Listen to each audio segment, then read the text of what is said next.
बाप और बेटे और रूहुल कुदस के नाम में आमीन। बाइबल मुकद्दस में से ज़बूर 22। जान कनी में पुकार और सिताइश का गीत।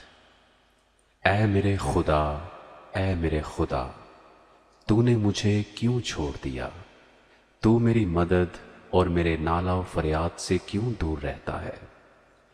ऐ मेरे खुदा, मैं दिन को पुकारता हूँ पर तू जवाब नहीं देता, और रात को भी और खामोश नहीं रहता।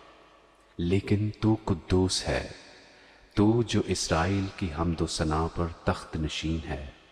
हमारे बाप दादा ने तुझ पर तवक्कुल किया, उन्होंने तवक्कुल किया और तूने उनको छुड़ाया।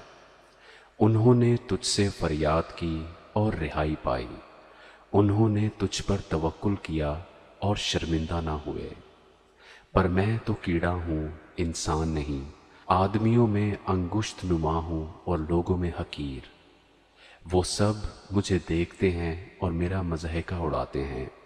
वो मुंह चढ़ाते, वो सर हिला हिला कर कहते हैं, अपने को खुदावंद के सुपुर्द कर दे, वही उसे छुड़ाए। जबकि वो उससे खुश है तो वही उसे छुड़ाए। पर तू ही मुझे पेट से बाहर लाया, जब मैं शीर खार ही था तूने मुझे तवक्कुल करना सिखाया। मैं पैदाइश ही से तुझ पर छोड़ा गया, मेरी माँ के पेट ही से तू मेरा खुदा है। मुझसे दूर ना रह, क्योंकि मुसीबत करीब है, इसलिए कि कोई मददगार नहीं। बहुत से सांडों ने मुझे घेर लिया है, बसन के जोरावर सांड मुझे घेरे हुए हैं। वो फाड़ने और गरजने वाले बब्बर की तरह मुझ पर अपना मुंह पसारे हुए हैं। मैं पानी की तरह बह गया, मेरी सब हड्डियां उखड़ गईं। मेरा दिल मोम के मानिंद हो गया और मेरे सीना में पिघल गया। मेरी कुव्वत ठीकरे की मानिंद खुश्क हो गई और मेरी जुबान मेरे तालू से चिपक गई, और तूने मुझे मौत की खाक में मिला दिया। क्योंकि कुत्तों ने मुझे घेर लिया है, बदकारों की ग्रोह मुझे घेरे हुए है। वो मेरे हाथ और मेरे पांव छेदते हैं। मैं अपनी सब हड्डियां गिन सकता हूँ। वो मुझे ताकते और घूरते हैं। वो मेरे कपड़े आपस में बांटते हैं और मेरी पोशाक पर कुर्रा डालते हैं। लेकिन तू ऐ खुदावंद दूर ना रह। ऐ मेरे चारा साज, मेरी मदद के लिए जल्दी कर। मेरी जान को तलवार से बचा, मेरी जान को कुत्ते के काबू से। मुझे बब्बर के मुंह से बचा, बल्कि तूने सांडों के सींगों में से मुझे छुड़ाया है। मैं अपने भाइयों से तेरे नाम का इजहार करूंगा, जमात में तेरी सिताइश करूंगा।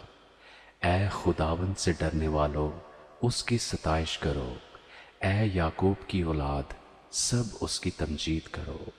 और ऐ इस्राएल की नस्ल, सब उसका डर मानो। क्योंकि उसने ना तो मुसीबत ज़दा की मुसीबत को हकीर जाना, ना उससे नफरत की, ना उससे अपना मुंह छिपाया। बल्कि जब उसने खुदा से फरियाद की तो उसने सुन ली। बड़े मजमा में मेरी सना खानी का बायस तू ही है। मैं इससे डरने वालों के रूबरू अपनी नजरें अदा करूंगा। हलीम खाएंगे और सेर होंगे, खुदावन के तालिब उसकी सिताइश करेंगे। तुम्हारा दिल अब तक जिंदा रहे। सारी दुनिया खुदावन को याद करेगी और उसकी तरफ रुजू लाएगी, और कौमों के सब घराने तेरे हुजूर सिजदा करेंगे। क्योंकि सल्तनत खुदावन की है, वही कौमों पर हाकिम है। दुनिया के सब आसूदा हाल लोग खाएंगे और सिजदा करेंगे। वो सब जो हाक में मिल जाते हैं उसके हुजूर झुकेंगे, बल्कि वो भी जो अपनी जान को जीता नहीं रख सकता। एक नस्ल उसकी बंदगी करेगी, दूसरी पुश्त को खुदावन की खबर दी जाएगी। वो आएंगे और उसकी सदाकत को एक कौम पर जो पैदा होगी ये कहकर जाहिर करेंगे कि उसने ये काम किया है। आमीन।